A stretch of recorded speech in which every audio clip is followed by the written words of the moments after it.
Hello, Cameron. Oh.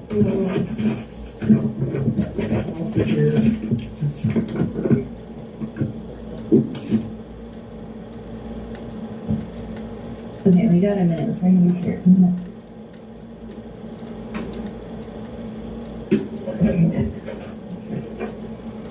Yep, you guys are the first ones to the group.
Oh shit, we had a point to spend, huh?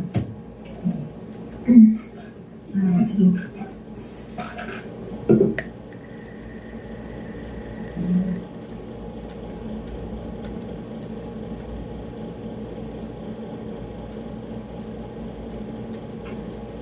Yeah, what do you think about it?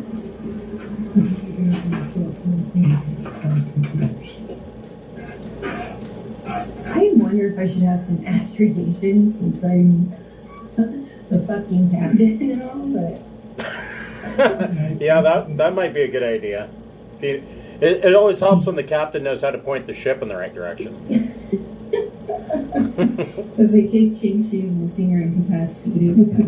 Might be good. Okay, I guess I'll stick. Yeah, put my point down.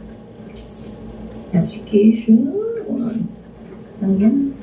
I'm trying to think of all the times me and my buddy went out on his boat, and I can only imagine him going, well, I don't know how to fucking drive the thing. I just tell people what to do. I can just aim a gun really good. Right. And boss other people around. Right. That's my skill set. That's why I bought the boat.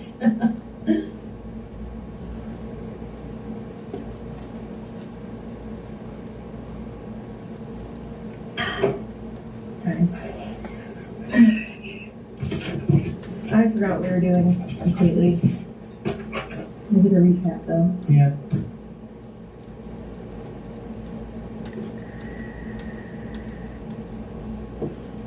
Seems like people are a little late today.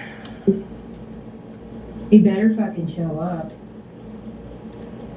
Or they'll get a demerit. Latrine duty.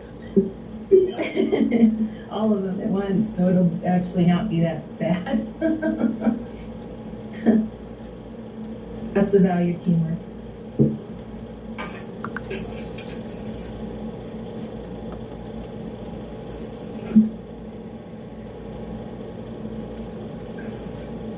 What did you say? Real? Hello, Carrie. Carrie!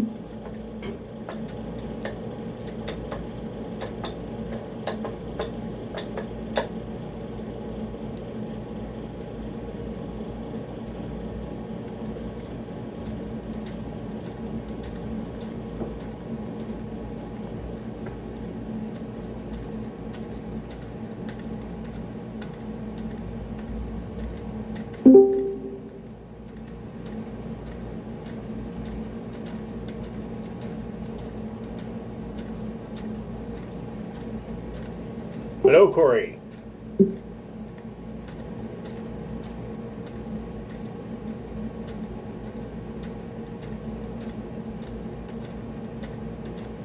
So, while we are waiting for Alyssa to log in, I'll go ahead and bring us in. Welcome to Pirates of Drinax. We will be picking up right where we left off last week in our Traveler campaign. But before we get started, I would like to thank some friends of the Greenwater Guildhall The first on that list would be the Speechless Bard. If you're watching on Twitch, scroll down, you should see some tiles there. If you don't see the tiles, click on my profile image and those tiles should pop up, and each of those tiles will link to these fine people's website.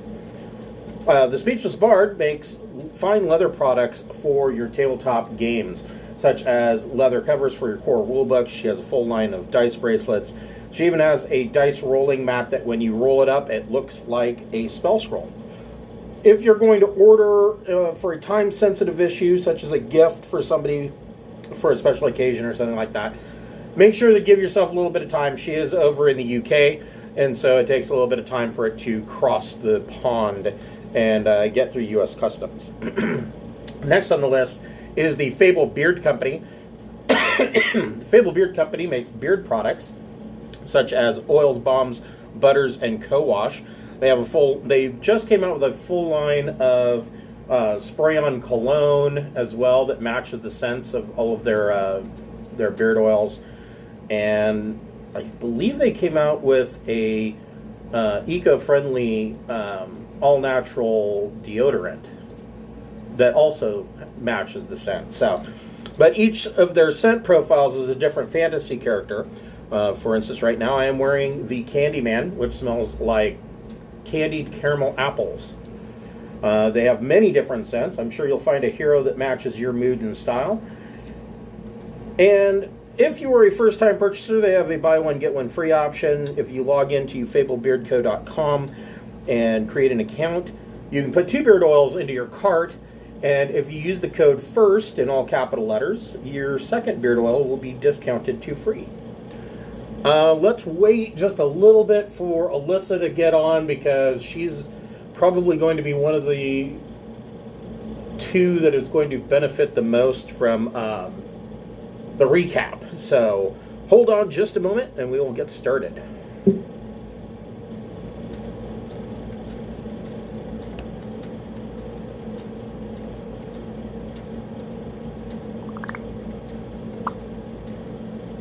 Cool. David says 1 more week for him, and then he'll be back.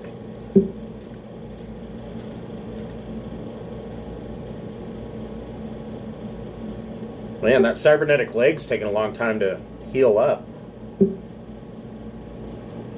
I thought he was in rehab. Yeah. Well, yeah, I mean, he's been in the hospital getting his cybernetic leg attached so long now that he may actually, be on the wagon when he gets out.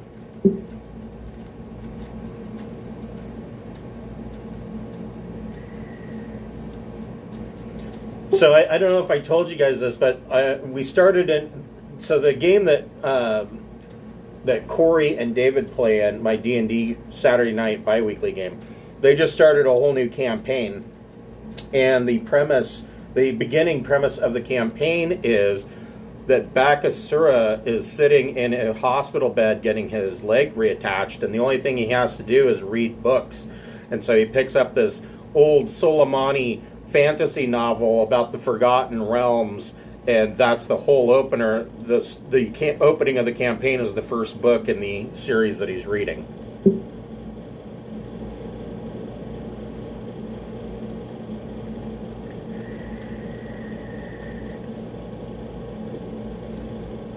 See, all of my games tie together in some way.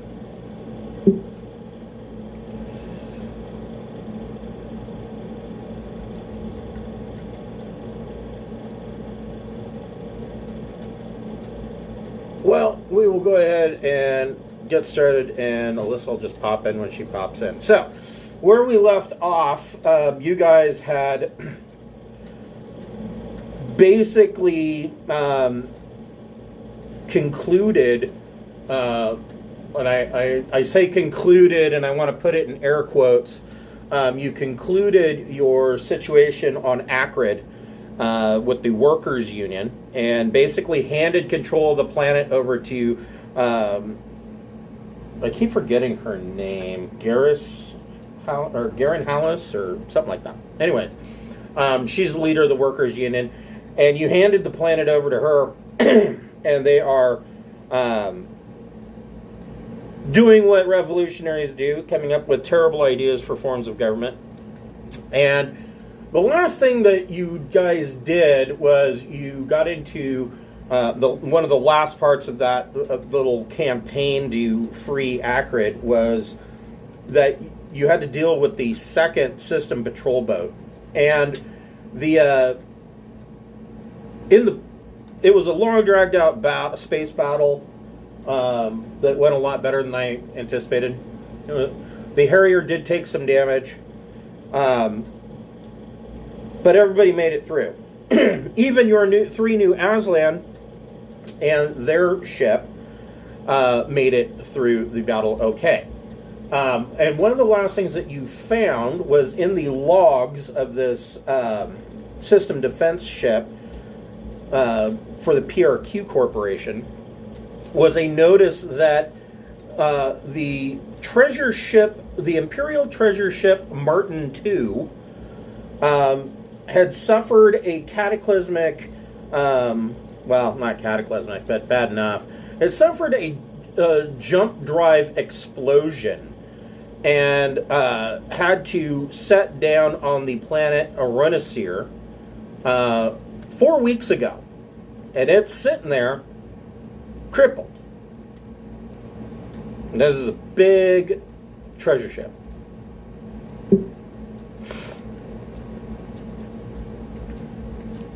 Now, to tell you how big a treasure ship is, it's not as gargantuan as you might think, but it is big.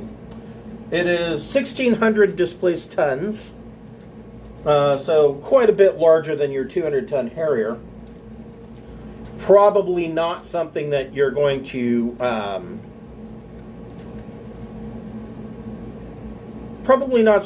take on in a space battle. Now, the thing about treasure ships is that they always fly with a small defensive fleet, a flotilla. But part of this communication that's in this captain's log is that evidently when it set down on Arunisiir, with the exception of one Gazelle class escort, the rest of the flotilla left it there. So they continued on their journey. So it is just one escort ship, and a Gazelle class is 400 D-tons. And the Martin II treasure ship is inopt on the planet's surface, presumably under repair. Howdy-ho, neighborinos. Howdy! There you are. Sorry for the delay. No worries. We were just going through the recap of how they had obtained information that a Imperial Treasure Ship, the Martin II, is currently has suffered a jump drive explosion and is currently on the planet Arunisiir, very lightly defended by one Gazelle class escort, and that's where she has been sitting for the past 4 weeks. Now, when I dropped this little tidbit of information, I probably should have looked at the map a little closer because I thought you were further away than you were. No, in fact, Acrid is only 1 parsec away from Arunisiir and is literally a jump 1 away. So you could be at Arunisiir in a week. Let's go. What about the rest of our fleet? How far away is the rest of Captain Smith's fleet, Admiral Smith's fleet? So they are on Borite, which is all the way over here. It's 1, 2, 3, 4, 5. That is 5 parsecs. So you're looking at anywhere from 5 weeks to 2 weeks if you want them to catch up with you. I don't think there's no Jump 3 ships in there, so the biggest one would be Jump 2. So you're at minimum you're looking at 2 weeks for them to show up at Arunisiir. Okay. In a week for us. Okay. Not to mention that if you wanted to go get them, somebody would have to take the Harrier Let's see here. 1, 2... For a 3-week journey back to Borite. Does the Aslan ship have a jump drive? It does. It is a jump 2 drive. So either way, either the Harrier or the Aslan ship, if you were to send them back, it's going to be 3 weeks for them to get there, then 2 weeks for ships to come back. So you're looking at 5 weeks total for a round trip. Why would it need to be a round trip? Why wouldn't we just send a message and coordinates? Because there is no faster than light communications. It is literally age of sail. So if you want to get a message to somebody, you have to go there and drop it off. And there's no X-boat route. There's really no way to get a message there unless somebody flies there. Okay. There's not a whole lot of shit to do in Acrid. Maybe, oh shit. Did we repair the ship? Or should we just go for it? Yeah, you could do repairs here.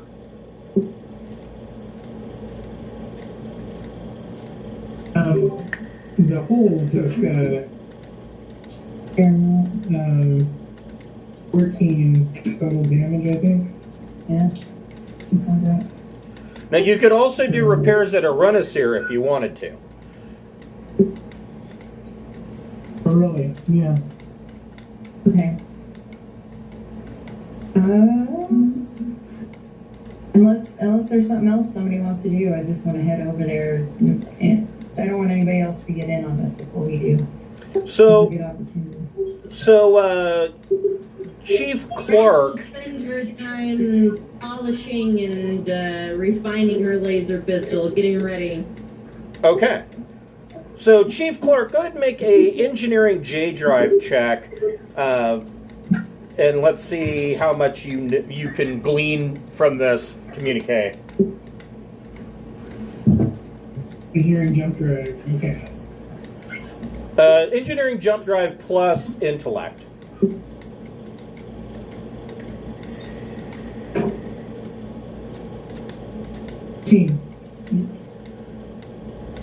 I'm sorry, what'd you get? 13. So, so the first, I mean, there's no specific information about exactly how damaged the Martin II is. But, being an engineer with a specialization in jump drive, you know that there's no such thing as a small explosion in the J drive. So,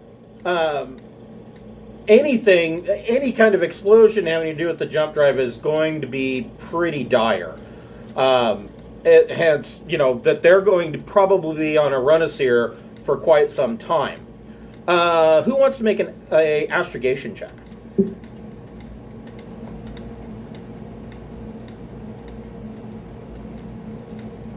I'm +2, if anybody's higher than that. I have one. I'll go for it. Okay. I'm going to use these new dice. We're going to find out if they're cursed or not. Okay. And see if it's like womp womp. Everybody gets snake eyes. Okay, so it's astrogation plus Intellect. Intellect. Terrestrial or oceanic navigation. Let's see. Yeah, it'd be astrogation plus intellect. Okay. 9. So you were able to plot a course. Gotta be good enough. So you're able to plot a course to Arunisiir, but you also gain a little bit of information. So Arunisiir has a Class B starport. Now, technically speaking, Acrid has a Class A starport, but its facilities, it is a Class A starport in name only. Its facilities are strictly named more or less for corporate. So it is designed for the quick and fast loading and offloading of cargo and maybe some repairs. But as far as what you would normally expect at Class A starport, it just isn't here. But Arunisiir is rated as a Class B and is actually a fairly busy starport as far as traffic goes coming to and from the Imperium and the Floriani League.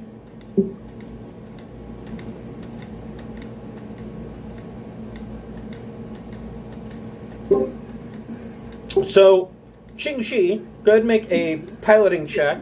It is a routine check to get yourself up into space. 13. 15. Very nice. You made that look easy. So, my question then is, before you guys make your jump, are you going to tell the Aslan to jump back to Borite and have your fleet meet you at Arunisiir? Or somewhere else? I think I'd like to have the fleet meet us. Okay. It seems wise. Okay. Well, and that gives us some time to do some recon in the port and maybe repair the hull. Since, as I recall, it's the cargo that took all that damage. So if there's a floppity jillion displaced tons of stuff and we have gaping holes in our cargo area, that doesn't really add up very well. That's true. Yeah, it could be a problem. You just like leave treasure across the galaxy, like breadcrumbs. Yeah, every time you jump, a random piece of cargo falls out. Sorry, our ship looks like a Pez dispenser right now. Okay, so yeah, you guys give the coordinates and a passcode to the Aslan, and they jump. So like I said, 3 weeks, and they'll be back at Borite. They can tell your pirate buds that they can load up their ships and head back to Arunisiir. Keith Clark, go ahead and make another engineering J drive check, and you can add plus intellect, and you get to add a +1 for Qingxi's astrogation.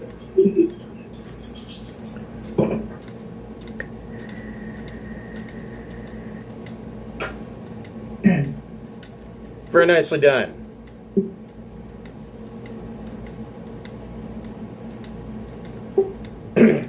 So I didn't do a whole lot of maps for this one, because at least not yet, because there is a lot of jumping around, a lot of role play that's going to be going on with this. So not really much of a need for battle maps. I mean, I could be wrong. Knowing you guys, there is always a possibility, but yeah. So after actually his role was good enough that you guys the USS Murder Hobo arrives in Arunisiir, and actually his J drive check was good enough that you guys instead of taking a full week, you pop out at 5 days, and so you're there a little bit early. And the first thing that you notice, and I will show you what Arunisiir looks like.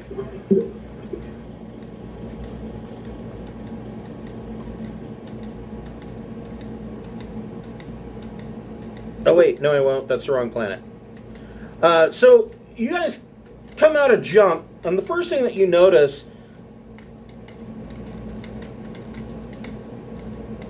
you can see that there is a debris field.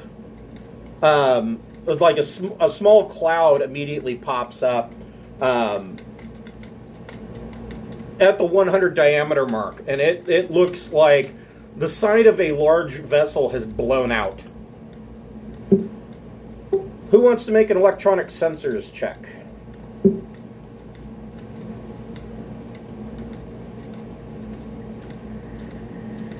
Yeah, I'll go ahead and do that. Let's see.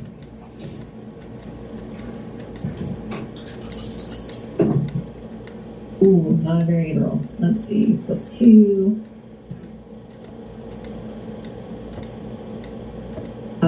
So I got 6, but I could be 8 if I add intellect or education.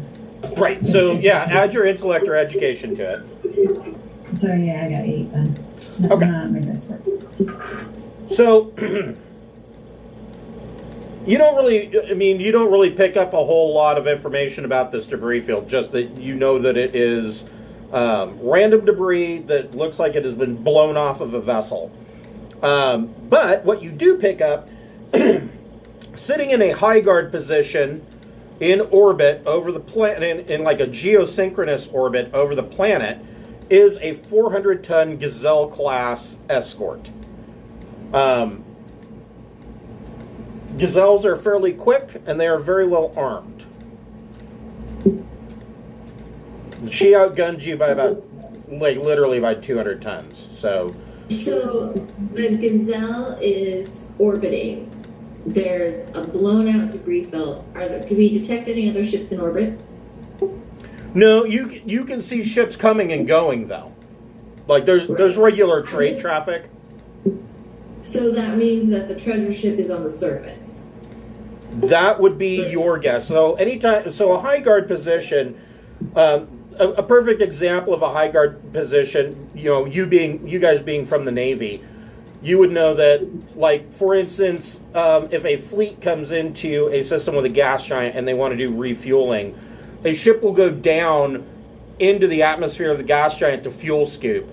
The high guard position is another ship that stays above them to make sure that they are protected while they're in a vulnerable position. So that's exactly what this Gazelle class is doing, and it is in a geosynchronous orbit over the high port, or over the down port at Arunisiir.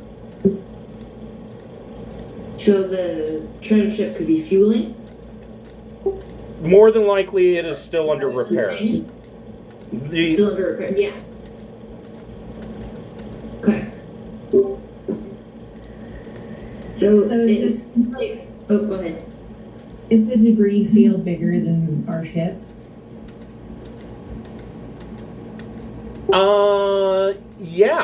Yeah. There's probably about, just looking at it in the dispersal rate, you would guess that there's probably about 300 tons worth of material floating out there.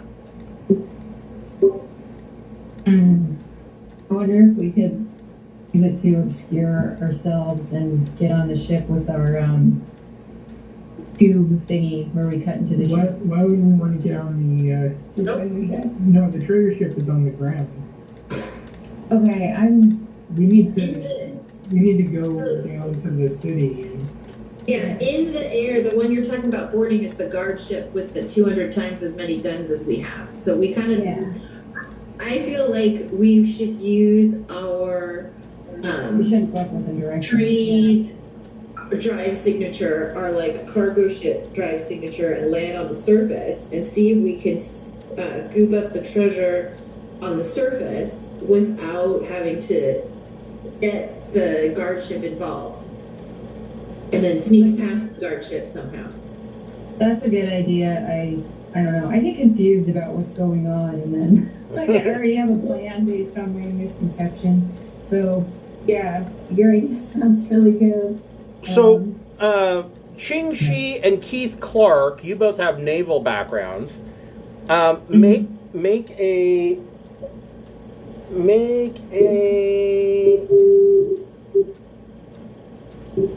hold on here. I'm just trying to think like a pirate. Like, could we shuttle out loads of treasure and like hide it somewhere else on the planet so that the guard ship can't get to it? And then when our fleet arrives, they can come get it from somewhere else outside of port. Maybe we could blast another hole in it somehow, and then it'll drop more shit onto the surface. Yeah, basically like, yeah. So Ching Shi and Keith Clark, both of you can make a education check, but you get to make it with a boon dice. So roll 3 and take the 2 highest. I also think if we end up down on the surface, Raph is going to have to do some streetwise snooping among the mechanics to figure out where the treasure ship is being serviced. Bring it on. Bring it on. That's the job. Yeah, I think because I think we're too square. it'll be like, we're obviously narcs, so we can't do it. You can go do it. It'll be okay. We're like 21 Jump Street. Like, no, we're normal. Oh, the kids, yeah. I know the whack jams of today. Know where to get narcotics. What is it? How many, when you like to buy a rock of crack, one crack rock, how much do you recommend for first time users? So, Chris, it's naval plus... Plus intellect. Ooh, okay. So that's... And 9. Okay, so between the two of you, you both made it. So you know a little something about Imperial Treasure Ships, and literally, Imperial Treasure Ship is the class of vessel. So the things that you haven't really been aboard one, but you know a little bit about them. These things have been in operation going all the way back to the first Imperium. So this class of ship, a lot of these are thousands of years old. And to describe what they look like, there's a lot of different connotations, but most people describe it as looking like a fist. And they call it, they refer to it as the empire wrapping its fist around its wealth. And the entire ship is built around the central vault. And literally this vault is so impregnable that the rest of the ship can pretty much be destroyed and the vault will be left standing. That sounds like our plan right there. Access to the vault, the locking mechanism on the vault is both a biosignature and it's keyed to the navigation. So even if somebody has the key, they have to have the DNA material to activate the key, and the ship has to be in the right system to where the lock was set to open the vault. So Beth is going to have to take off her top and get some DNA information.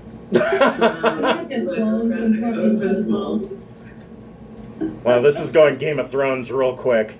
I'm sick of making clones. Oh, I suppose you could raise a clone instead. I was just thinking, follow me and check out my magical boobs that will distract It them. worked so good last time. Those guys did fucking dead. It was great. So it's the vault lock is biometric and needs to be opened in the correct region. In the correct system, right. So it's biometric and it's tied to the navigation computer or astrogation computer. So is it tied to navigation of the ship, or is it like a geocache location?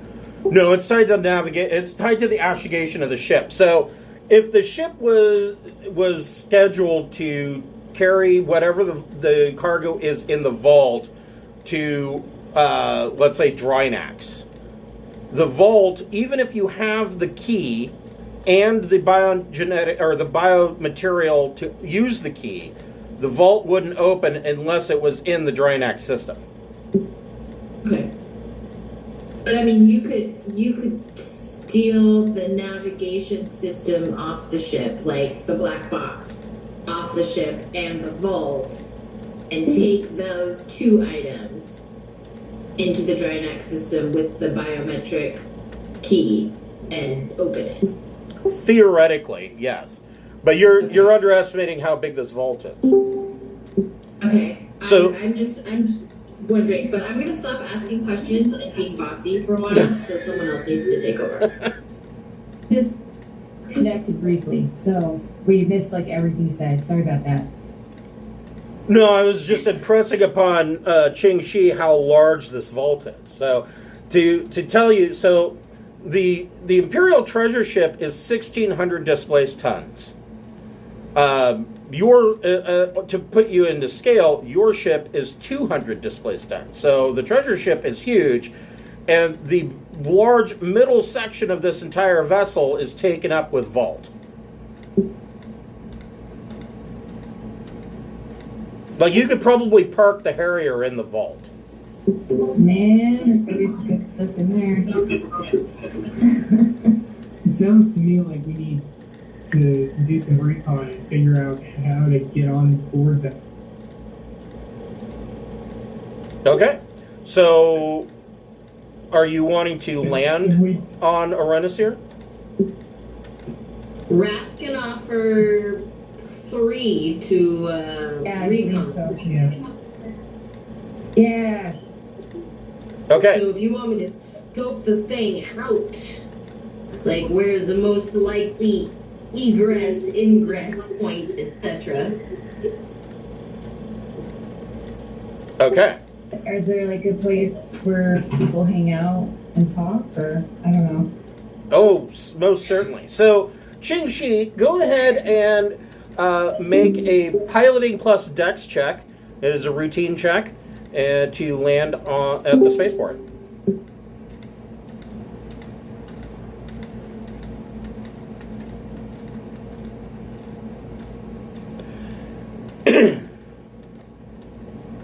I'm muted. 12. Nice. So as you are coming into a landing, so the spaceport on Arunisiir is actually, or was originally, a large Aslan battle cruiser, and it was shot down or had some kind of catastrophic failure. It crashed, and they built the spaceport right into the side of this thing.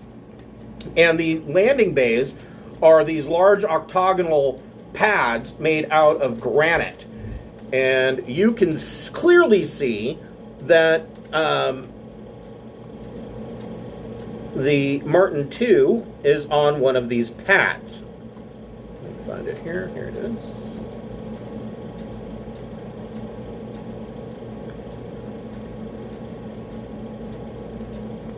And this is what it looks like.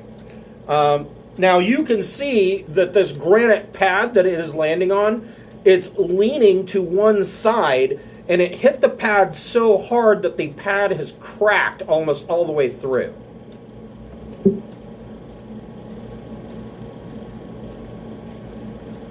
And as you can see, they have put some support bracing up and some guideline ropes and pulleys to try and kind of lift it up and keep it into place. As you fly by, you can also see that one side in the rear section, there is a large exploded out portion of the hull, and it is, you can see black marks. There was some kind of grand explosion that came out of this thing.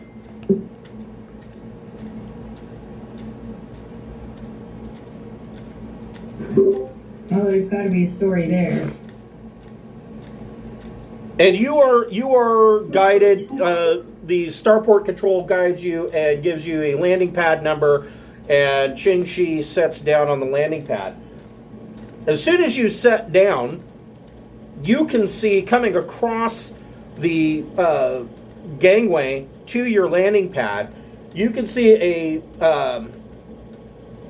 large, and I dare say slightly obese Aslan male come walking in a haughty, noble type manner, and he's wagging his finger at your ship as he's coming along.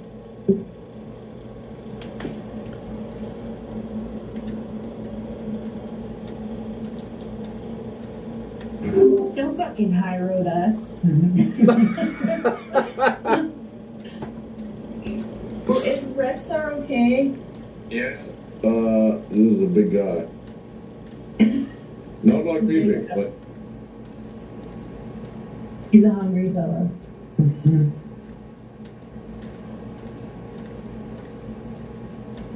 So one of the other pieces of information that you got about Arunisiir is that Arunisiir has a large Aslan population. At one time, Arunisiir was actually occupied by Aslan. Things didn't really work out. And so the Imperium helped come in and liberate Arunisiir, but they didn't kick the Aslan off. And so basically they said the Imperium told them, we don't control Arunisiir, so you guys can stay. And what has really come about is that there's a large Aslan population on the planet, but really they're kept people, in that the humans just take care of them and feed them, and they're rulers only in name only. And this guy's girth shows that. Yeah, as he approaches us, I'm gonna say, was the method of war an eating contest? Wow.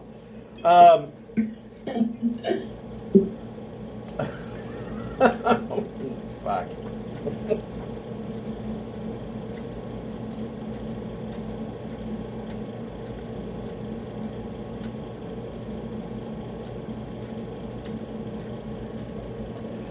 So he says, "Oh, don't you take that tone with me, young man.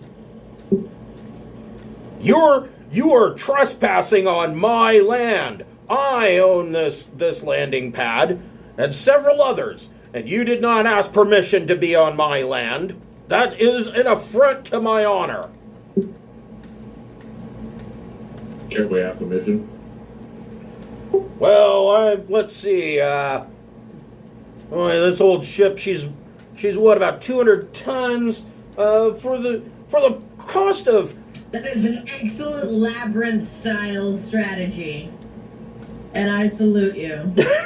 He says, for the cost of, say, 800 credits, I'll give you permission to be on my land.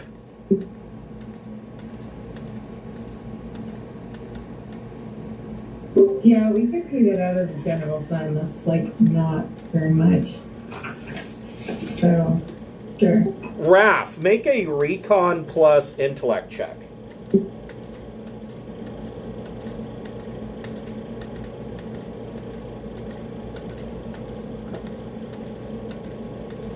I love the way they click. That's a 10. Okay. So, you notice the next you guys are in a landing pad right next to where the Martin II is. And from what he's describing, the Martin II's landing pad would fall into his territorial domain as well.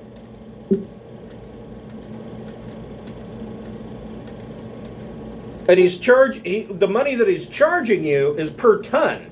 So, I mean, just looking at the Martin II, you do the quick mental math and you're like, well, that's going to be worth a lot more money. I don't know why he's coming after us. So who's got the money to specifically? Who specifically has got the money to pay for such a big, glorious ship that honors your land? So you're No. Like, what's the name of the person who's paying the bill for a landing pad? I'm starting to suspect that he doesn't actually own it and he's just shaking us down. That's the vibe I'm trying to get. None of this makes sense to me, personally. That would be why it was not so expensive. You're right. and his name is Akaft, and Akaft is one of the aristocrats of Arunisiir.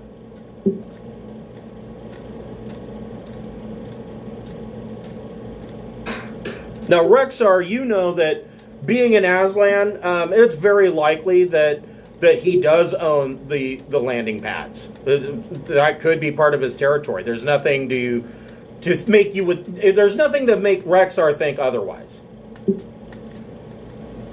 Okay, I'll trust Rexar's authority on the matter then. So, Raph, are you going to bring up that the Martin II would be a much bigger payday? I'll do my best. What should I roll? Well, you don't need to roll anything. Are you just going to say, hey, what about this? Yeah, I want to be very diplomatic about it.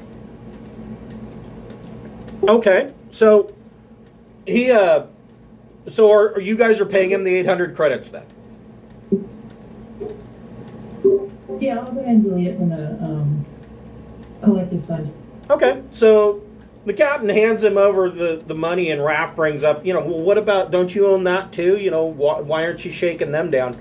And he kind of strokes his whiskers and he says, yes, but here's the difference. They are the Imperial Starfleet, and you're not. But yes, it pisses me off. They're on my land as well, and they're not paying tribute. Well, what if we could, I don't know, help you change their minds? Well, if you were Diplomatically, of course. If you were willing to bring the issue up, I would certainly cut this fee in half. Well, I don't know. That's really up to our captain here, but, what do you say, Cap? That sounds fair to me. We can go give him a little chit-chat, and she will pat her laser pistol on her thigh and give him a wink. Oh fuck, we need to know like the law level and stuff. Yeah, that's probably good to know. What kind of force can we use? Okay, so the Caft is very agreeable to this, and he gives you back 400 of your credits. He goes, if you can help me with that, then at least half your debt is paid. I thank you for the honor. About that time, coming behind a Caft is one of the landing crew, and he comes up to the pad and he goes, so let's see here. Your docking fee is going to be 200 credits per day, and looks like your ship's going to need some repairs. Did you want to start a tab and add parts that are needed as you repair, or did you want to hire one of our crews to do the repairs? Captain, we got a whole shipload full of spare parts. We ain't got to be paying anybody for spares. Maybe time and labor. Yeah, we got an engineer and a teenager to order around. I think we're good. Okay. Non-obese asses. We got a brand new show for you today. It's called The Tri-Wheel. We have 3 wheels: ingredients, presentation, and an impediment. Today we will all spin the wheel to decide what mystery dish we're cooking. Thanks to Carter for sponsoring today's video. What? Sir. We want to spin the mystery wheel. I know, right? I don't know what that was. So he says, so how long are you planning on staying on Arunisiir? Forever. My heart belongs here. I don't fucking know. What? So my ship is fixed. How about that? I didn't realize Chris's video was playing in the background. I'm sorry. No problem. My boyfriend lives like right next to me, and then I was like, oh, he's watching something. It was Well, fun. that came through quite clearly. Yeah. It's funny because my microphone doesn't pick up anything from me, but like... it's Picks very up quiet. everything else. Sorry. So let's see. If you're here for 5 weeks, let's see Yeah, I was here. gonna say it's gonna be at least 4 weeks because there's a week here, and our fleet is now 4 weeks. Not that I'm telling him about our fleet, but they're 4 weeks away. So we're probably gonna be here for about 5 weeks. Would be my guess.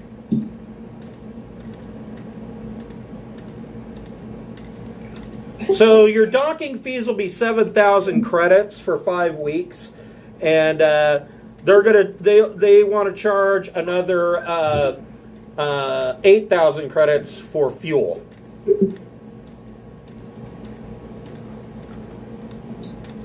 Is that reasonable? Do we need fuel?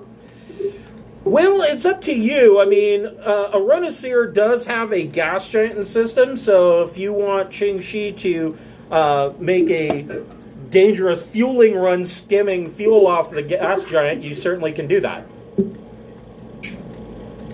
Also, if you're successful, we're gonna get really, really paid. So Yeah, we should just fuel up here. Might as well take it easy on ourselves since we hopefully have a penny coming. It's kind of like when you're on vacation and you're like, holy shit, they want $4 a gallon in gas here? Back home, it's only like $3. But you're on vacation, so what are you going to do? Exactly. Yeah. And, you know, unlike real life, on vacation, you can't just dip a hose into a lake and siphon off fuel. Pump your own gas up out of the earth. Yeah. Okay, I don't care. That's fine with me, unless somebody else objects. So grand total, 15,000 credits, and then you know, at the end of that 5 weeks, you can decide if you're going to stay or if you want a lot more time. All right, sounds good. Let's enjoy our stay. So this starport is actually, I mean, it's a Class B starport, but it's pretty well appointed. There are several bars and restaurants on the concourse. There's a full shopping mall, and there's a couple of popular names that you remember, like Interstellar Arms, and a couple of freight companies that you've dealt with. There's Starmech Industries. So, I mean, this is a pretty well-appointed starport, and there's several people moving about, and you come across a generic bar and grill. I was going to ask if they had generics. I literally was going to right when you're done. Awesome. God, I hope there's a generic. Said nobody ever. It's like the Hojos of Traveler. I'm craving some fucking fajitas. What do you want?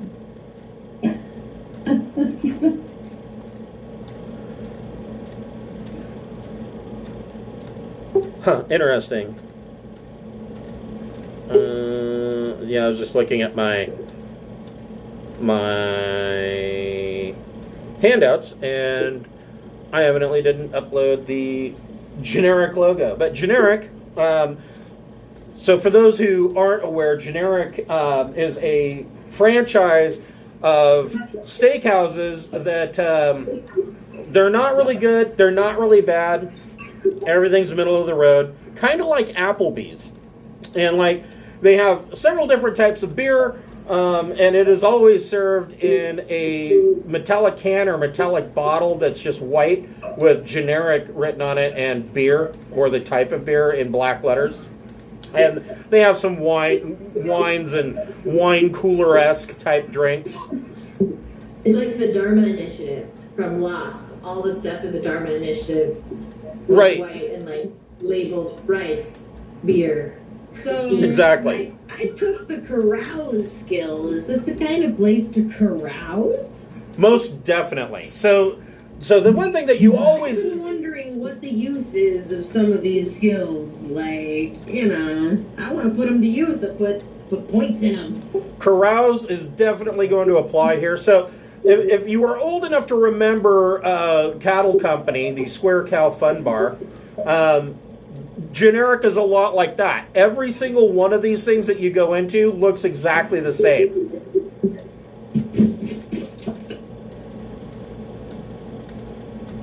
Like a Chuck E. Cheese. More or less, yeah. But, you know, with less children and ball pens. So the question is, how many pieces of flair do the servers have to wear? Right, yeah. How many pieces of flair? All right, so I think we're gonna send Raph in to do some carousing and see what's the word. Well, are you all going to go in, or are you going to split the party and some of you going to go carouse, some of you are going to go somewhere else? What are you doing? I want to eat at generics. I don't care what anyone says. I am craving the metallic generic beer. Okay. Yeah, it's like the comfort of mozzarella sticks. Yeah. Yeah. Yeah. That kind of stuff. I'm down. I'm gonna But just I eat a think disgusting amount.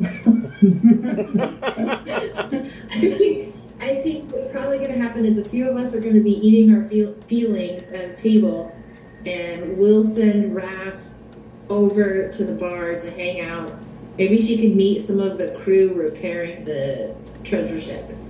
Okay. So, anybody who wants to hobnob with people in the bar, make a carouse check. Okay.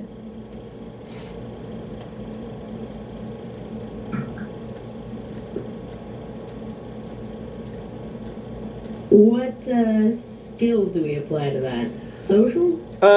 So carouse, you can either add your social or you can add your intellect. Well, thank God. So I got a 9 for my carouse. Wait, no, a 10. I got a 10. Okay, so you get 2 rolls on the rumors and lies table. So the way this is going to work, you're going to roll 2d6, but they're going to be treated like percentage. We call this a d66 roll. So 1 is going to be your 10s spot.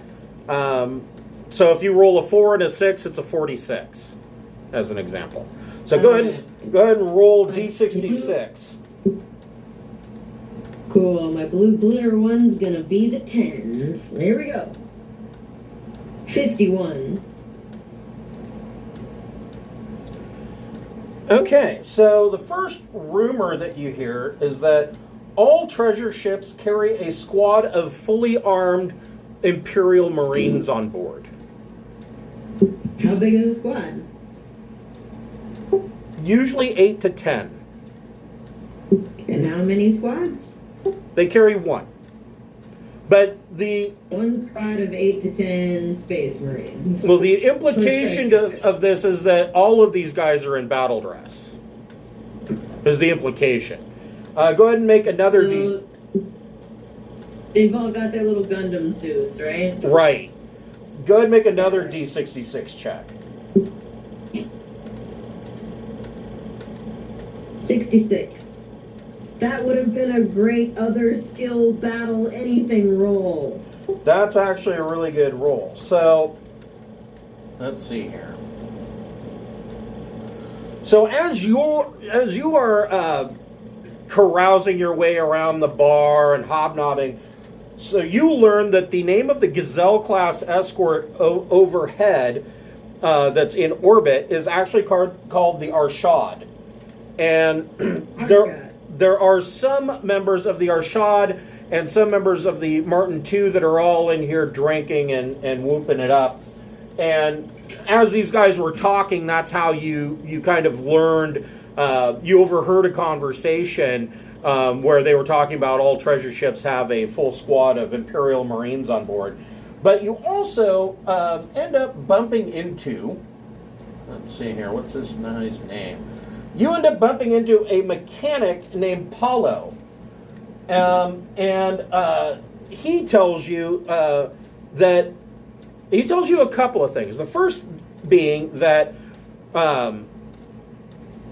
you guys are knocking back some drinks together, leaning up against the bar, and this place is fairly dark with We were admiring a really nice rack together. Right, yeah. And then the bar has like a faux leather place for you to lean up against in front of the bar. And the bar itself is actually a frosted glass with like white neon underneath it. So there's like this white glow, like there's phosphorescent lights all over the place, but they're behind frosted lights. It gives the place a very eerie white glow to it. Features stick out. And Paulo tells you, he says, he leans over and he as he takes a sip of his drink, which comes in a white bottle that just says whiskey on it. And he says, well, you know, the Martin II was sabotaged. You don't say. I said, yeah. He said, I'm not sure what was going on with that, but let me find the name. He said that it's really weird. We dropped out of jump, and we had sent one of the other engineers, and he, I don't know, things went weird. So our chief engineer came up to him, and he freaked out and unlocked all the safety interlocks on the jump drive, causing it to instantly overheat and caused a massive explosion. The blast doors dropped, but there were still crew that survived the initial explosion left in that compartment, and our doctor went to try and rescue them, but he was killed in the process too. So, and he takes another drink, he goes, so we're hiring. Well, I gotta tell you, buddy, I mean, it's first year engineering stuff, but did you check the warp transfer case for tribbles? She laughs and buys him another round, like, nah, for real, man. Like, tell me more. What's going on? You're hiring. Says, well, yeah, a lot of our engineering crew got sucked out into space, and shit, we don't have a doctor now. So the captain is looking for people on Arunisiir that would be willing to hire on. They're paying 200 credits above normal pay for any position that they take, but we're mostly hiring engineers, mechanics, and hopefully medical personnel. And Raph will slap him on the back and go, oh, you wouldn't want the likes of a pirate-ass bullshitter like me. Says, I don't know, man, we're kind of desperate. If you've been out in space for as long as it seems like you have, it sounds like you've got experience. Yeah, and it sounds like you need a medic, and the only thing I can cure is a heartbreak, you know what I'm saying? It's like, well, does the ship that you flew in on have a medic? I mean, we could hire them too. She'll point at me, be like covered in sauce and like a monster. No, I'm just kidding. But I won't look very professional, certainly. Hear me straight, Just like dripping in ranch dressing just in your hair. Just really going in the hot wing. Well, she's a world-class doctor. like a 2-year-old in a bowl of spaghetti. She's gonna say, hear me straight, Paolo. We're good friends and all, but you don't want what I got. And you'd do better to keep your mouth a little tighter. Oh, yeah, no doubts there. You're right. The whiskey has loosened my tongue. Come on, get us hired, then get on the ship. Ralph will go, look, it's a conversation between friends. I'll cut you some slack, but man, keep an eye out, you know? There's shady characters about. And she'll give him a toothy grin and toss back one more shot at tequila and take her leave of his table. Okay. Imagine how bad the tequila would be at generics. Just saying. Yeah. I don't know, the cheaper tequila, sometimes you can get good stuff. So might as well go How many parsecs from the nearest agave plant? Even genetically engineered or otherwise. Well, yeah, they're agave plants, but on that planet they're carnivorous, so this tequila tastes a little bit like raw liver.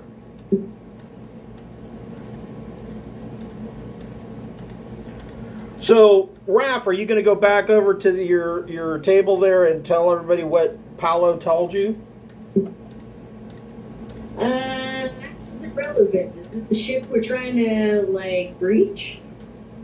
Yeah, Martin 2 is the ship that is the one that was sabotaged, and that is the treasure ship. And they lost their doctor, and how many other, like, some engineering is... They lost their doctor, several mechanics and engineers, and at least 2 Imperial Marines. So 2 out of the 8 to 10. Correct. Yeah, I'll go back to the table and say, you know, we're looking at 6 to 8 fully dressed battle garb Marines. Their doctor is totally out of commission.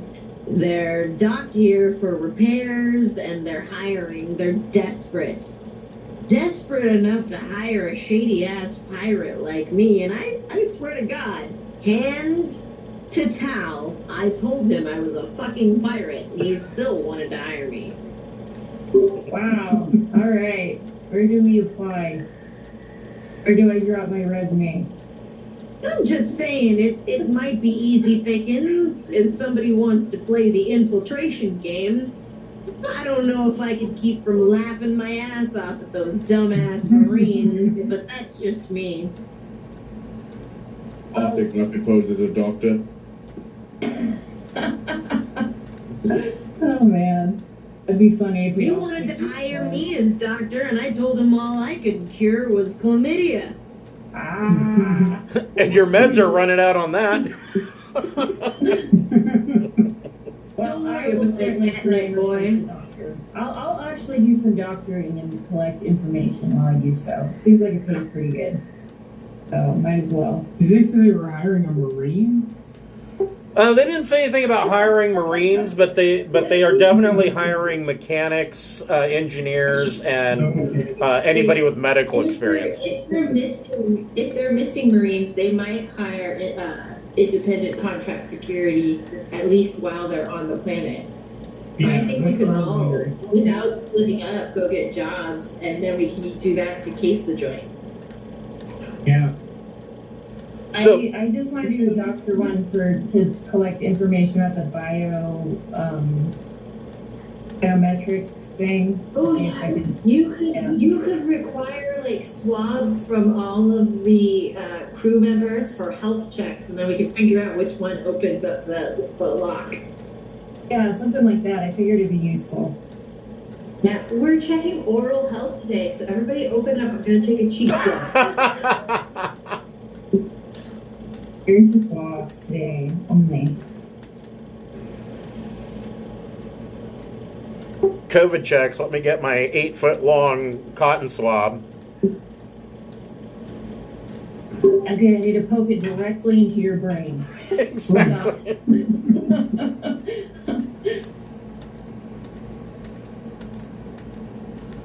So, let's see here. 1, 2, 3, 4. So, Rexar, you get up to get another beer, and you bump into a human who apologizes profusely, and he caused you to spill some of your beer, so he offers to buy you another beer, and he tells you his name is Apero. Okay. Apero I want free beer.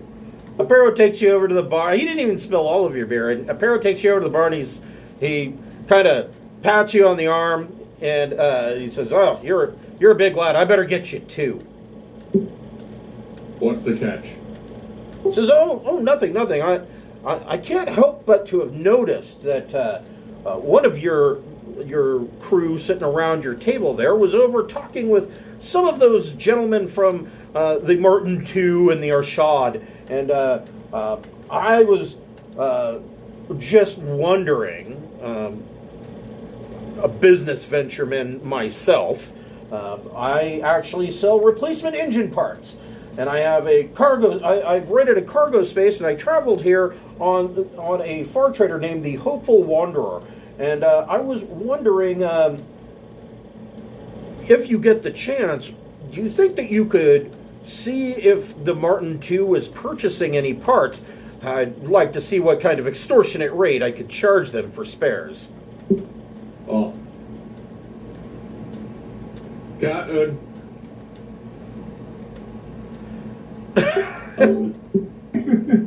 What? Scott wants to talk about parts and extortions. Well, I'm just the doctor now. Well, I'm literally just a muscle, and I press the button on the turret. It's the big red button that says bang. Rexar is lapping out of both beers at the same time.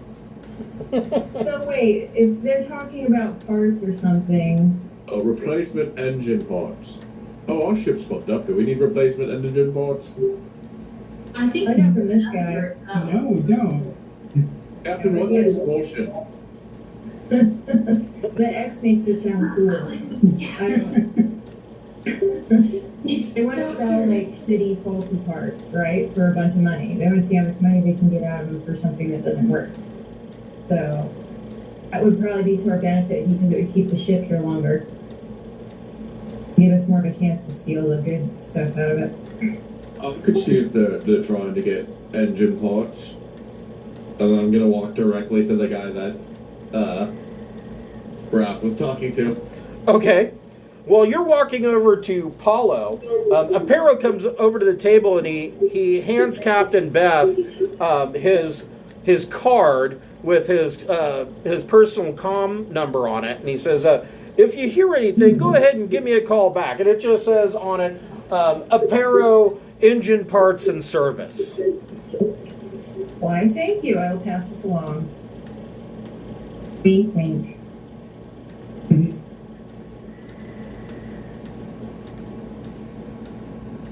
Rexar, do you have carouse? No. Roll it anyway. Yeah, make Order. a carouse plus intellect check, and since you're not skilled in it, make a -3. This is a flat -3. You will carouse. You will enjoy it. 6. So you don't make it over to Paulo, and you're not quite sure who Paulo was. You saw Raph at the bar, but you were busy eating fajitas and jalapeno poppers, and you end up meeting another ship's captain, and the captain's name is Bell. And Captain Bell is actually the captain of the Hopeful Wanderer. And Captain Bell tells you that yes, Impero is a passenger on the Hopeful Wanderer, and that they picked him up on Tech World. And he tells you that, to his knowledge, Impero has a warehouse in the starport under the corporate name of CP Computing. So do you need engine parts? Bell laughs and goes, No, we're fine.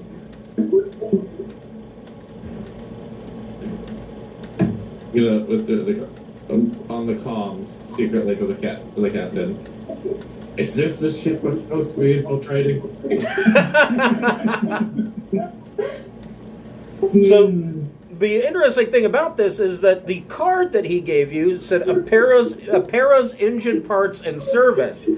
But Captain Bell just told you that he has a warehouse, that Impero has a warehouse here on the starport that he's renting under CP Computing. Huh. And the rest of the crew can hear what I'm talking to them, right? Because I have the comms, right? Yes. Okay. Very interesting. Would you like to buy me a beer? Make make a persuasion check. Damn it. Everyone's been so the... Persuasion plus intellect.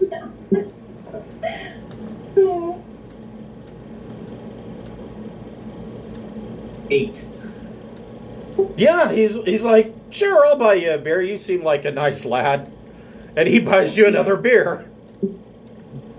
I'm gonna have all 3 beers. I'm gonna pop them and start walking back to the table. Thank you.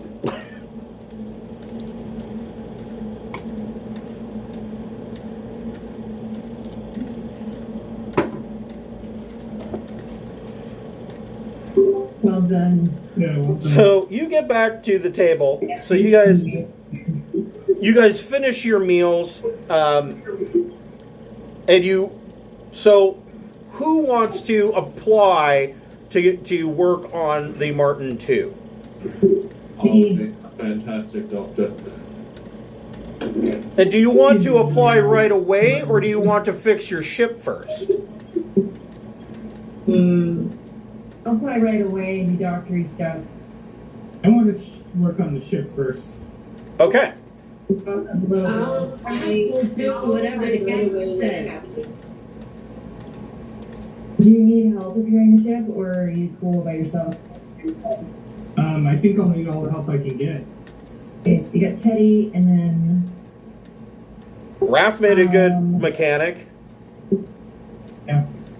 right, yeah, one of you guys stay behind and one of you guys apply, and then Rexar definitely apply for precision. I want us to be in competition with each other. And what? What? I'll just be your Aslan assistant who does the invitations. Aslan nurse. I'll do nothing. I think you should have a competitive interview between the two of them for doctoring. So oddly enough, in Aslan culture, doctor is the only scientific position that males find honorable. Usually all other scientific positions are given to women, but doctors are almost always men.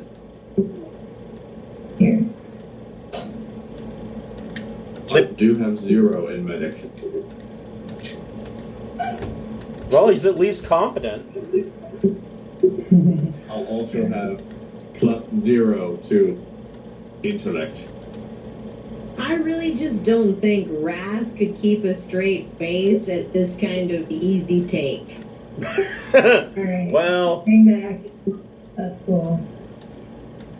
and what do you want Ching-Shi to do? Fucking losers. You deserve to have your shit stolen.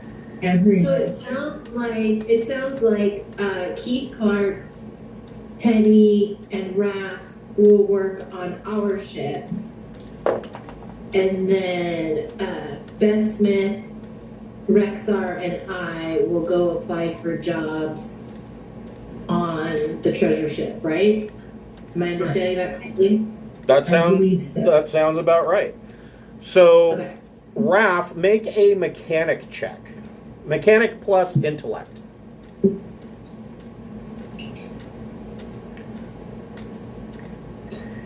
Nine. Okay, so Keith Clark, make an engineering plus intellect check, and you can add a +5 to that. Nice. Okay. So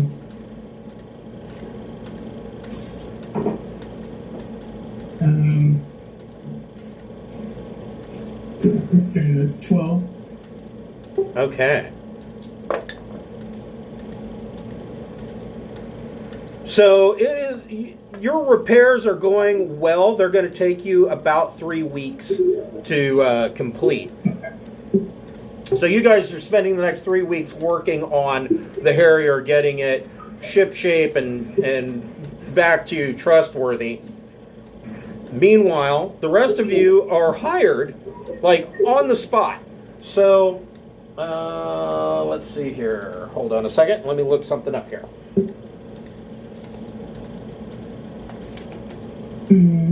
Hope we don't, like, get captured and enslaved or something. It was pretty easy to get captured on the treasure ship. Well, I mean, like, if we're gonna be a slave anywhere, we could be a slave to treasure. That's okay.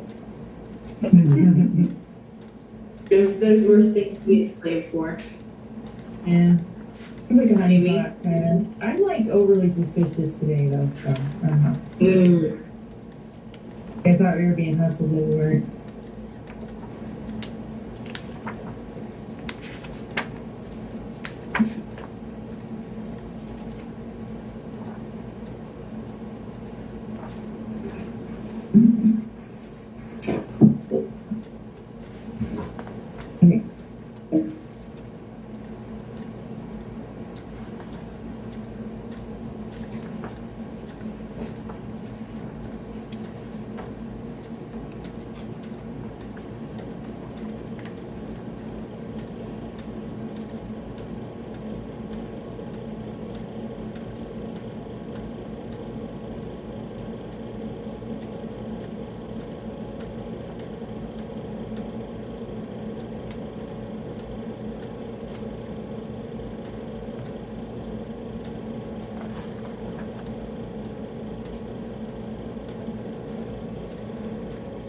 So,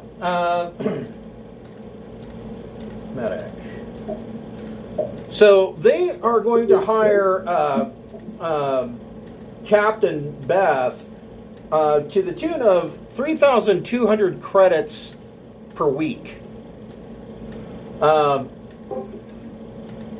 Rexar, you're going to be making 1,200 credits per week. Wow. Ching Shi, you get hired on at 6,200 credits per week. Okay. Evidently, two of the pilots were killed as well. Ah.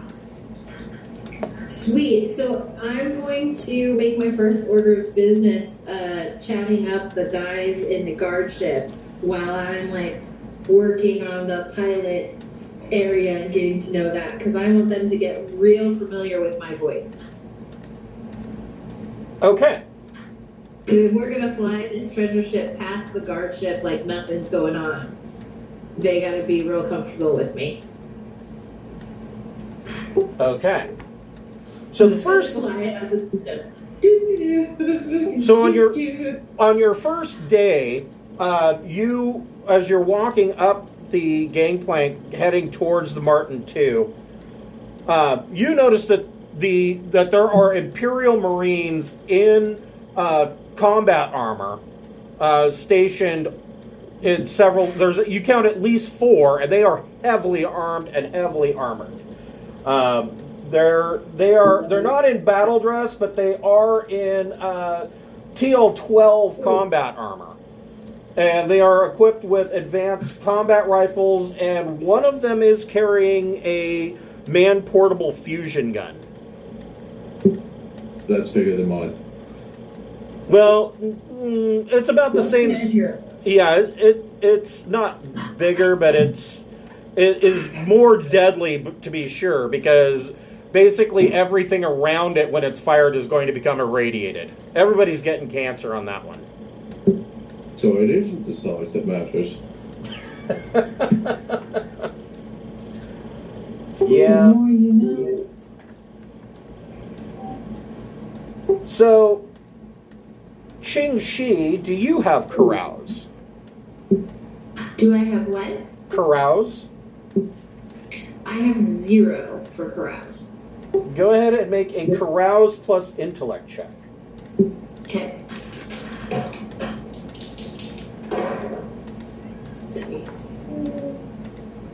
Eight. Okay. So, hanging out with these other 2 pilots. Let's see, who is this?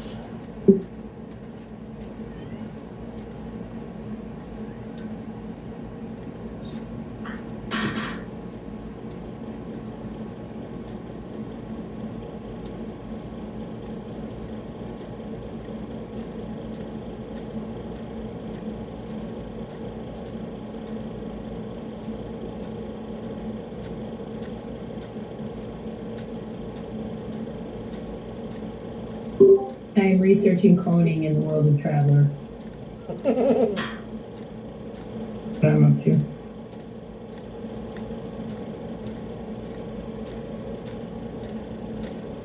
So these 2 pilots, they have, in the rear of the Martin II, there is a small launch that's not used very regularly. It's a ship-to-surface shuttle. There's 2 of these on the Martin II. But for most part, the second launch in the rear of the ship is basically a standby ship, which is what you were hired to pilot. And there's 2 other additional crew that are on this ship. They, for the most part, use this as a place to lock the door and have sex, drink, and smoke. And Sweet. You learn that one of these people is an astrogator. She usually spends most of her time on the bridge. Her name is Osha. And Osha, you come to find out after a couple of drinks, you find out that she was actually banging the mechanic named Felmar. And everybody kind of laughs about Felmar because he was notoriously unlucky and he did sloppy work. But for some reason, that the day that the explosion happened, he was assigned to work on the jump drive. And it was only when Chief Engineer Eco came in and saw his sloppy, quote-unquote, sloppy work that things went awry, and that's when the explosion happened. And OSHA kind of gets wistful, and she's like, yeah, Felmar was a good lay. He's going to be missed. I'm going to introduce you to my friend Raph. She's not sloppy. So, Rexar, you're hired to be basically a gunnery crew inspecting damage to the beam laser. There are several beam laser turrets on the treasure ship, on the Martin II, but it's not like the Martin II is really designed to defend itself. It relies, for the most part, on the fleet that is escorting it. But it does have a couple of guns. Go ahead and make a carouse plus intellect check at -3.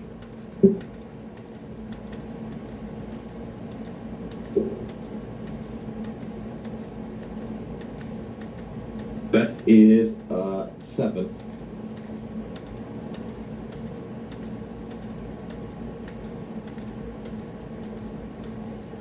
So there are these two ensigns that are named O'Leary and Illen, and they're young morons, and pretty much they're known to be troublemakers that go drinking at every port. And you find out that the name of the captain of the Martin II is Captain Torsa. And Captain Torsa absolutely loathes O'Leary and Illen. And you find out from the tactical officer Grimsbold that Captain Torsa plans on having crewman O'Leary and crewman Illen transferred as soon as this particular mission is done. He's transferring them off ship. And he says he doesn't care if he leaves them on Birney with absolutely no way off planet. Sounds a little extreme.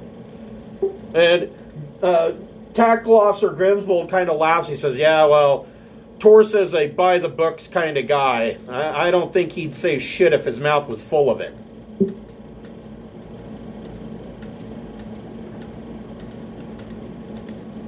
Captain, why do you hate them? well, because they just go around fuck off and drink all the time. That's his only reason for hating them. That's okay. Yeah, that's a little fair.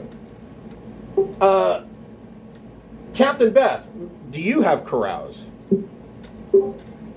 I am jack of all trades, so I add carouse at 0, basically. Okay, go ahead and make a carouse plus intellect check. Plus what? Carouse plus intellect. Yeah. Oh.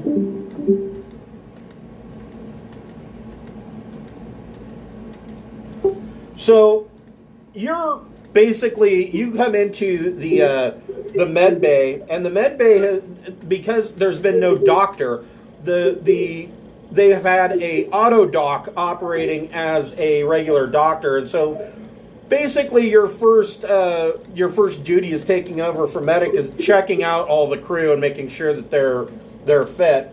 And the first person that you meet is Marine Commander Hark. Make a medic check, medic plus intellect check.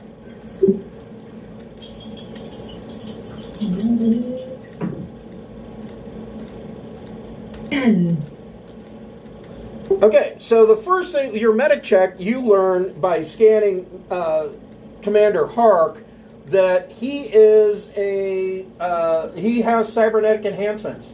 And his biggest problem is that he has a misaligned cranial jack. He needs someone to realign the jack after every jump in space, or else he suffers blinding migraines.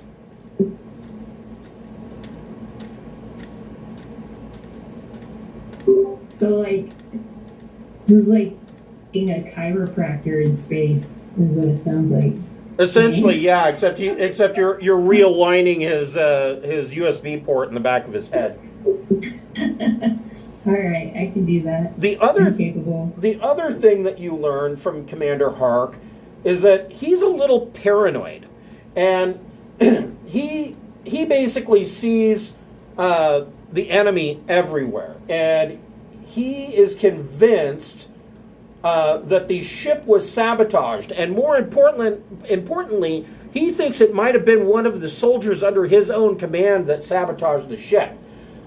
He suspects that there's a Jodani agent on board the ship, and Hart would be happy to be dressed in battle armor with a gun in his hand and send the guy floating into deep space.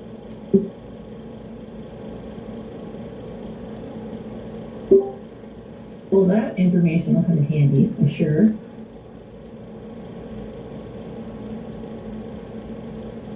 So the first week goes by fairly routinely.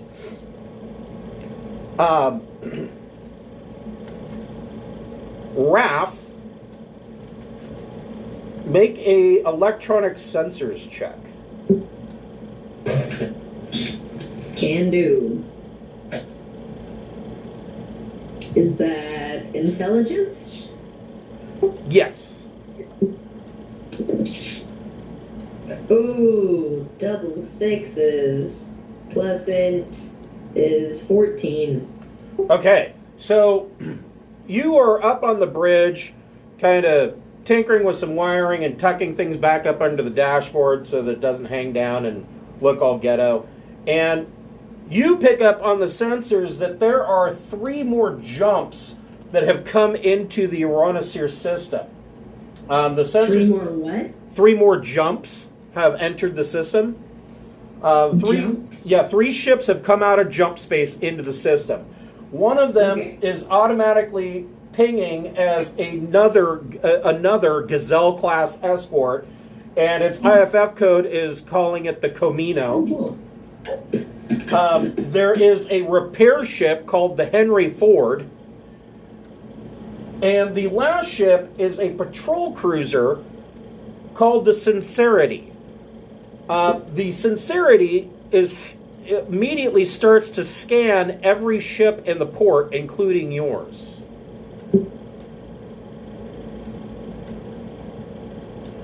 If you would like, you can attempt an electronic sensors check at -4 to try and hide from the Sincerity's scan. So my 14 is what picked up on the fact that 3 jump ships jumped into and are now scanning. 1 is now scanning? Correct. One of them is a patrol corvette, and it is scanning every ship docked. I have nothing to lose by trying to hide us, right? Correct. 9.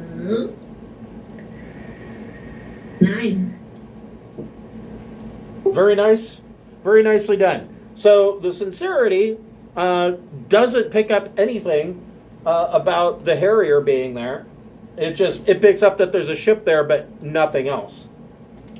And the Sincerity comes into the atmosphere of Arunisiir, flies overhead, and then takes off again, and almost immediately jumps out. They did a drive-by, huh? Yeah. So with the 14 that you got originally, you learn a little bit more that the Sincerity is actually a patrol corvette that is out on a pirate hunting mission. I will let only the captain know that through our comm sensors or our goggles or whatever. Like, hey, Cap, look at this ship. Just came in, I cloaked us, they're looking for pirates, they jumped in, they jumped down, they're doing a sweep. Looks like it's time for Keith to work on a more permanent solution. Right? That sounds like a good plan. What would be a more permanent solution? I don't know what they sense on the ship to try and out us, but yeah, that's more your wheelhouse, I suppose. Well, they didn't get anything. Raph was able to jam their sensors.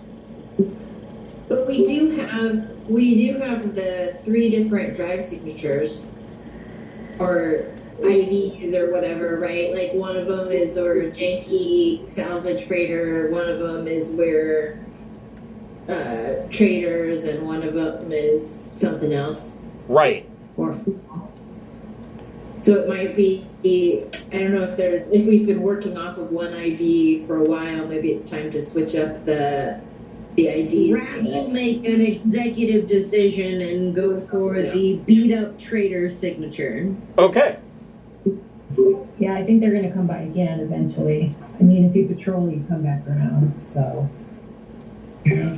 So the repair ship Henry Ford comes in to the atmosphere and docks, doesn't really dock, but hovers, and then kind of, it has clamps on the side like it's a flying dry dock, and it lands with those clamps around the Martin II and clamps down on it and then shuts its drives down. And you can see that there is immediately coming out of the cargo bays scaffolding and all sorts of repair equipment coming down to start repairing the Martin II.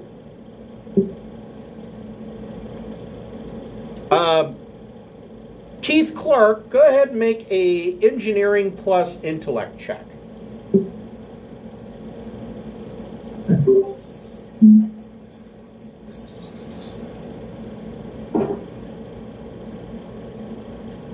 Uh, 10.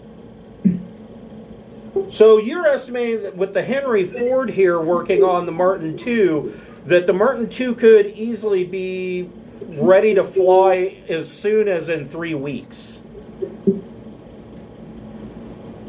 Shit. That is not good for us.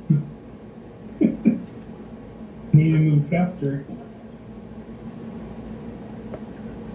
Give me just a second, I'll be right back. Or slow down the second repair ship. Either we do what we gotta do faster, or we slow down the accelerated repairs. For sure, throw a monkey wrench in there. That's what I'm thinking.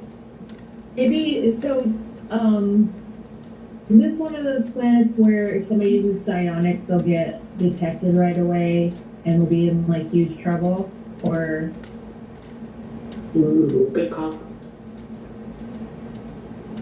I forget to think about that. Because if we make the paranoid guy think that somebody important to the repair process was the one that sabotaged the ship, he's just going to blast them immediately. That's true. So you can turn them against each other. That's a good call. If we direct him towards the additional ship of repair guys and say, well, it must be they must have been in cahoots, then maybe he'll slow down the work. Get rid of that second ship and slow down the work. I'm sure it'll go down. I'm sure of that. I just, is that something you can do with psionics, is to, like, plant a suggestion, like, clearly it was Okay. So that seems like a good plan. So am I able to, like, access biometric information about whoever can unlock the vault here? As the ship's doctor, I'd imagine, to get that information. What if you, I mean, in the same vein, what if we turn the paranoid guy against the captain and then led a mutiny? Because you've got the two party fuck-ups that the captain doesn't like, who presumably don't like the captain. You got the super horny astrogator. You got the cuckoo for Cocoa Puffs paranoid gunnery sergeant. So maybe we can, Yeah, if they all feud, like any of them that eliminate each other is like a net gain for our group. So that seems like a good idea to me. So what's your plan here? I'd like to get rid of those Marines first. We don't have a plan that you can plan against. Don't worry. we have nothing to report so that you can tell us it's not possible. Okay. Yeah. Everything's fine. How are you? Everything's good. Everything's great. Nothing to see here. Just, do doctor stuff. Checking prostate. Checking people's prostates. I'm in sick bay whispering to the doctor, and Beth is like, doctoring, we are doctoring, and I'm like, ow, I'm injured. And we're whispering together. None of your business what's happening. So it's like, yep, that's a gun. Here's a Band-Aid. Boy, I hope this doctoring doesn't take much longer. Yeah. Okay. So who's Mr. Paranoid going to blast? So are you asking him? Are you asking him what his opinion on who he thinks the saboteur might be? And maybe we should ask him first. We were going to use psionics to convince him that he has discovered the identity of the saboteur. And then he would likely initiate some violence with that person, and it would slow down the process going on. Okay. Should we ask him first? I mean, maybe we can do it without. Yeah, let's find out what he thinks. Well, who's gonna carouse with Mr. Paranoid? I mean, I suppose I'm in a position of trust as the doctor, but yeah.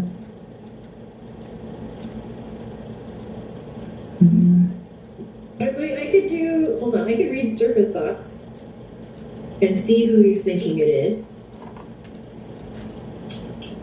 I forgot that I could do this. So one of the interesting things about the astrogator Osha is that she is human, but she is what would really be considered a mutated strain of humanity.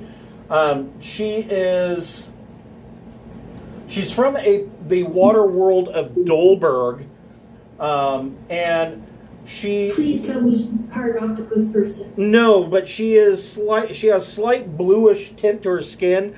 She's completely bald. Her ears are slightly pointed, not quite like an elf, but a little bit pointed. And she has ridges that look like gills on her neck. Wow, hot. I'm sorry.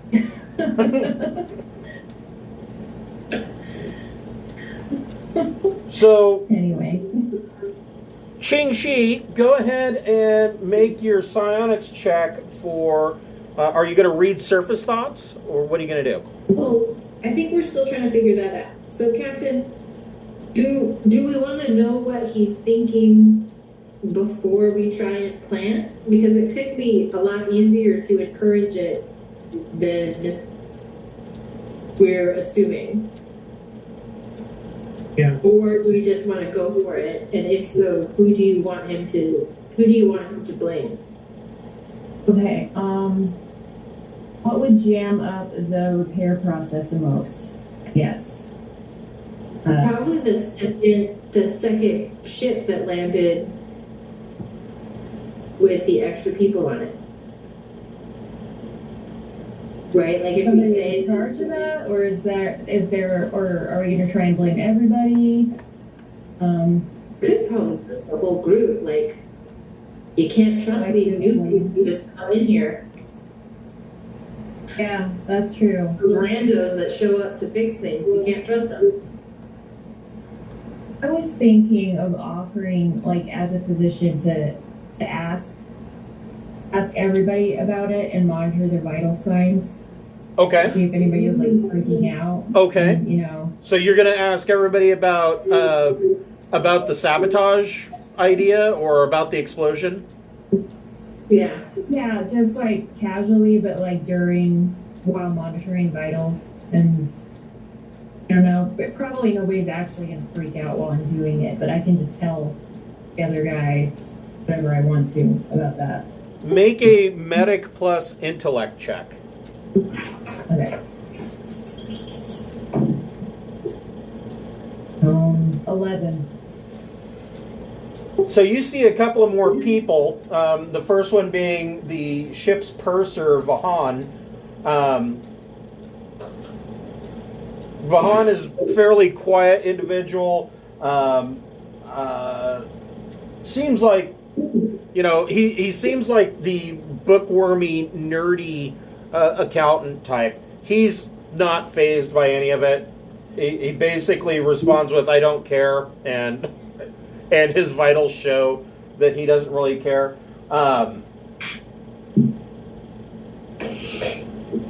However, the next person that you see is another Marine.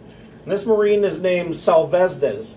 And when you ask Salvesdes about it, his heart rate immediately goes up and he starts to sweat.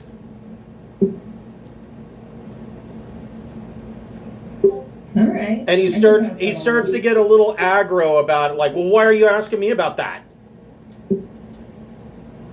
I just wanted to make sure you weren't traumatized in the aftermath of the explosion.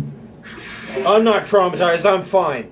When you look at your computer screen, you find that Salvesdes is a veteran of a previous pirate hunting expedition into the Trojan Reach, and he received the Medal of Tobiah for actions when storming a pirate space station in the Deprez subsector. According to the official account, Salvesdes was separated from his team, but managed to single-handedly break through enemy defenses and force the pirate leaders to retreat. Wow, I want this guy gone. But you're picking up, this guy's got some serious PTSD signs, at the very least. All right. I'll give you some space Xanax for PRN use. Don't operate heavy machinery. Yeah, exactly. Heavy battle dress.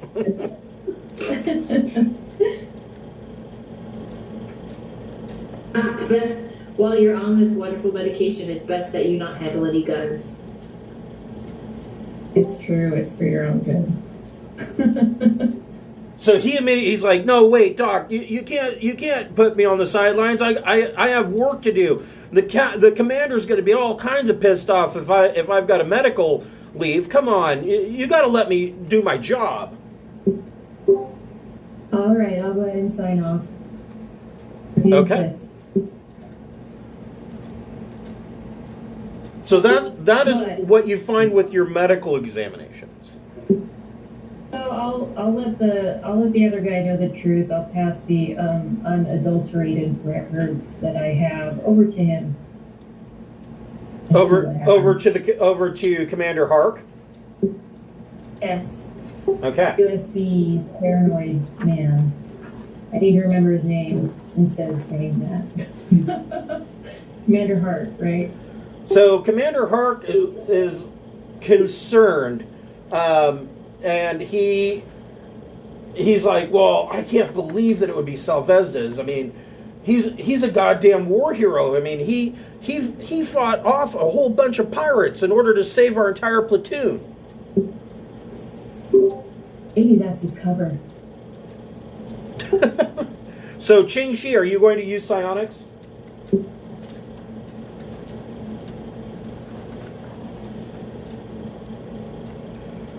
Were you going to use psionics? Yeah, I heard you. Captain, do you want more information, or do you want me to start planting in his brain? Yeah, get in his brain, make him crazier. Not towards me though. I'm gonna go over there. Okay, so do you want me to point him towards the squirrely guy? Because you just finished telling him that squirrely guy had squirrely results. So do we want those two to get in a fight? Yeah, that seems like it would be for the best at this point. It's super evil, but it's like a good plan. So.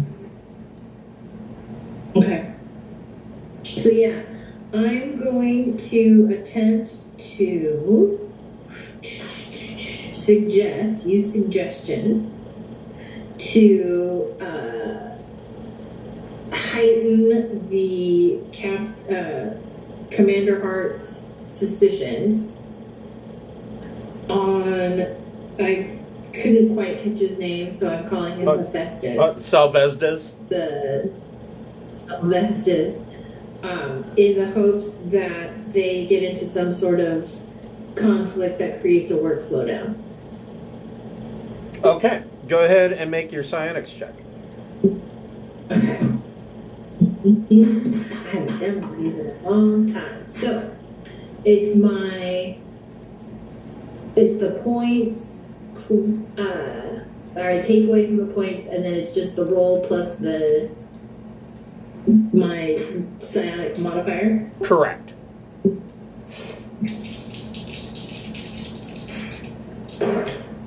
Oh, that did not. What a waste of points. That didn't work. I got snake eyes. My psionic is rusty. So it was like 4. I rolled a 4 and I needed much better than that. So you failed to give a suggestion to Commander Hark. However, They did the equivalent of going like this. I think it might be yeah. the subtle psionic. Yeah, you failed to give the suggestion that you wanted to Commander Hark. However, you're able to determine that Salvesdes is already under a psionic compulsion. Ooh. Do I have a way to detect magic You can do a read surface thoughts. to figure out who it is that's controlling him? Yeah, basically. That's what I want to know. I want to know who's controlling him. Okay. Please do better. Ah, 9, 10. I got 10 and needed 8. Okay. So you discovered that Salvesdes is actually he's actually trapped in a living nightmare. And he has been conditioned to obey the pirate Hrol Irontooth. And the reality of his daring maneuver in the Deprez subsector was the truth was that Salvesdes cut through an airlock door with his battle dress's built-in torch and then was overpowered by Hrol Irontooth, even though Salvesdes was in power-assisted armor. The Aslan disarmed Salvesdes and held him down while a woman removed his helmet. The woman was a telepath, and Salvesdes remembers nothing more. Holy shit. But his conditioning has turned him into an amoral, remorseless killer when needed. He tries to cram as much living into brief gaps when he's not under control. Otherwise, people see him as wild, disillusionate pleasure seeker when in fact he's living desperately. You've identified him as the biggest threat on board the Martin II. He's like on the verge of completely going psycho. You've identified him as the biggest threat aboard the Martin II, and he's like on the verge of going completely psycho. Okay.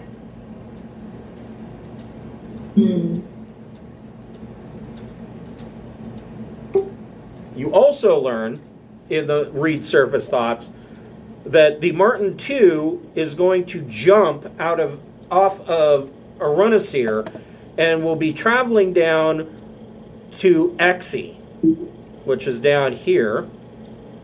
And that Hroll Irontooth has set up an ambush at Exie.